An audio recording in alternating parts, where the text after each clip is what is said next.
this time of year we look forward, don't we, to things like Halloween. Well, I know you, yes, I know you do. It's a big business though, isn't it? But I tell you what I noticed the other day as well. Have you seen all of those Halloween sweets and everything like that? They're all now already reduced because I think they're realising that people simply just can't afford it. You know what I'm saying? I think we're all in the same boat. But Halloween, of course, and then it follows with Guy Fawkes, Bonfire Night. Remember that? Oh yes, that was a big event, wasn't it, in Parliament? People can't forget that, of course.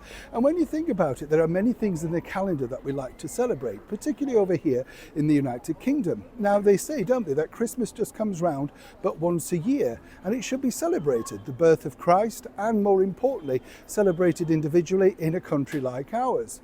And then you look around and see exactly the way that we're supposed to entice people, wonderful visitors over here to the United Kingdom. And this is it.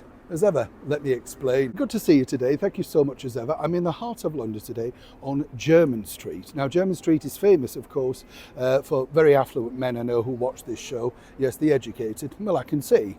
Yes, beautifully turned out. It was the place that you came on if you needed really a good suit or a tie and stuff like that. Sadly, so many of the shops have now crumbled simply because people either buy online or maybe they have them handmade or something like that. It does seem a shame. When you look around, you don't see, you know what I mean? There's nothing of any major brand, those individual things that when I first came here, I remember thinking, if only I could afford stuff like this. It is one of those thoroughfares, though, that is a brilliant place to walk down, full of history.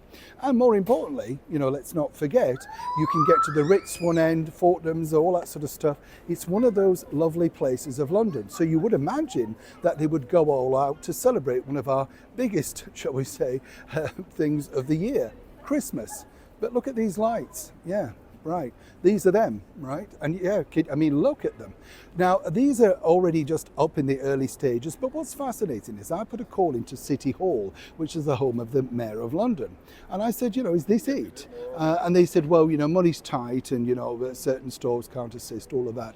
But the one thing that you will notice about this, which I think is integral to this, is the fact that even on Oxford Street, we've got some lights already up and on Regent Street as well.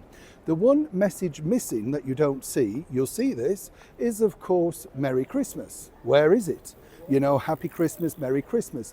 Totally different, of course, for the mayor when he's plugging his own Ramadan celebrations. You'll see that, Happy Ramadan. And of course, he likes to put his stamp on everything. If you remember last year on our New Year lights, he decided that he was going to be the Mayor of London Presents, which is, as I told you at the time, was the fact that the taxpayer presented. He presented nothing. He didn't put the lights up, nothing, but he's taking claim for everything. A little bit like, of course, the school dinners, everything to do with that. But look at the lights again. I mean, they're absolutely rubbish. And if this is supposed to want to entice you to come on here and shop, well, and also you don't get people turning on Christmas lights anymore. Have you noticed that? Maybe they're as embarrassed as I am, which either way you look at it. But the bigger picture is this, on a more serious note. When you see things like this, are you as upset as me when you see the heritage eradicated? You know, the simple fact that we should be celebrating in a Christian country the birth of Christ. Happy Christmas, season greetings, whatever you want to call it. But it's all down to one person.